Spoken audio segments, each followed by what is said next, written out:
মানে 200-300 লোক একসাথে হলো বাড়ির মধ্যে ঢুকতো। আমাদের লোকে বাড়ির ভিতরে কাজ করতেছিল, আমাদের বাড়ির লেবাররা। তখন আমরা দেখি হঠাৎ করে এরকম 200-300 লোক বাড়ির মধ্যে ঢুকতেছে। এখন আসার পরে প্রথমে এসেই আমার কাছ থেকে ফোনটা আমার কাছ থেকে কেড়ে নেয়। আমার মাজায় ছিল, আমি খালি গায়ে ছিলাম আর কি। আমার মাজায় ওই ফোনটা ছিল, ফোনটা আমার কাছ থেকে নিয়েই আগে হলো নিয়ে ভেঙে ফেলাই।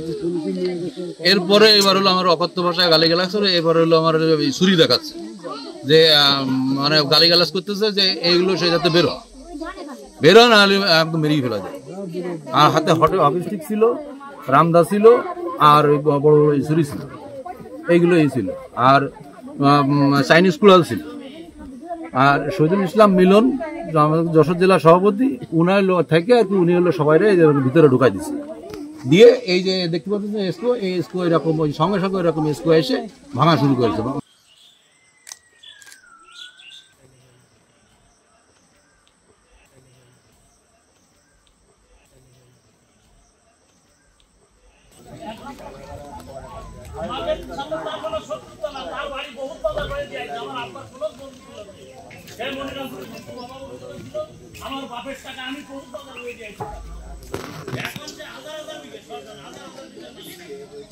আমাদের ভিতরে যে ছিল আসবাবপত্র ছিল, সোনা দানা ছিল, টাকা আমরা জমি কেনার জন্য আর কি বায়না করবো বলে আমরা জমির জন্য টাকাও ছিল।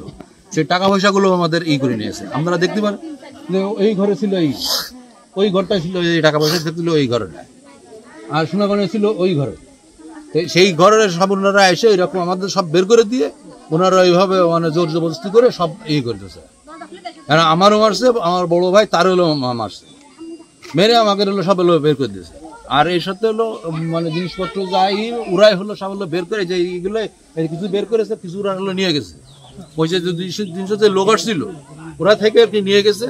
এবং আপনারা দেখবেন যে ওই পাশে ওই যে বাইরে জিনিসপত্র যে জায়গায় পড়ে রয়েছে, আর এলাকাবাসী আসার পরে যে তখন একটু তারপর পুলিশ আসলো।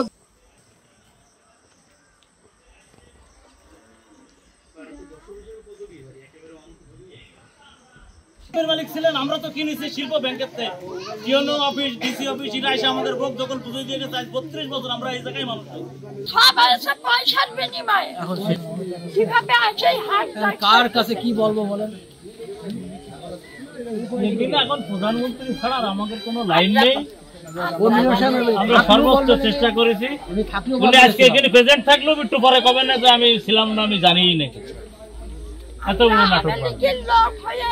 আমার পিতার নাম বাপুরের নাম মোহাম্মদ আসাদুজ্জামান।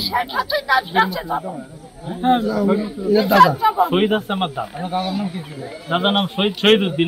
প্রথম নুরুল ইসলামের আমাদের স্থানীয় লোকের কাছ থেকে বিভিন্ন লোকের ছিল, তাদের কাছ থেকে কিনে নিয়ে উনি ব্যাংকে মর্টগেজ রাখিল, ব্যাংকে মর্টগেজ নুরুল ইসলাম। তারপরে উনি যখন টাকা ভাড়া দেয়নি, দেরি হয়ে যায়, তখন ব্যাংক অকশন যায়। ব্যাংক অকশনে আমি প্রথম বিডারে আমাকে পজিশন দিয়ে দেয়। আমি সেইভাবে বসবাস করছি তার 30 বছর।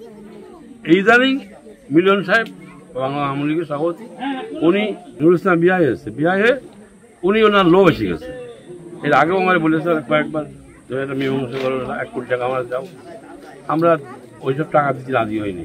হসপিটালের সামনে ওর যে ওর অফিস, ওর অফিসে ওখানে আমাকে গন্ডগোল করে যাচ্ছে যে আমরা টাকা দেবো কেন, আমরা একবার কিনেছি, আমরা তোমার টাকা দিতে যাবো কেন। ওরই হ্যাঁ 1 কোটি টাকা দাও, তাহলে আমরা করবো। বিভিন্ন সময় বিভিন্ন লোক ওই সমস্ত সন্ত্রাসী লোক দিয়ে হাজারি করে, ওই আমার বাগান কেটে নিয়ে চলে গেল। কেস করলাম, পুলিশ আসলো, সব কিছু হইলো, ইনকোয়ারি হইলো, কিন্তু একদমই কেস করে ফয়সালা গেল।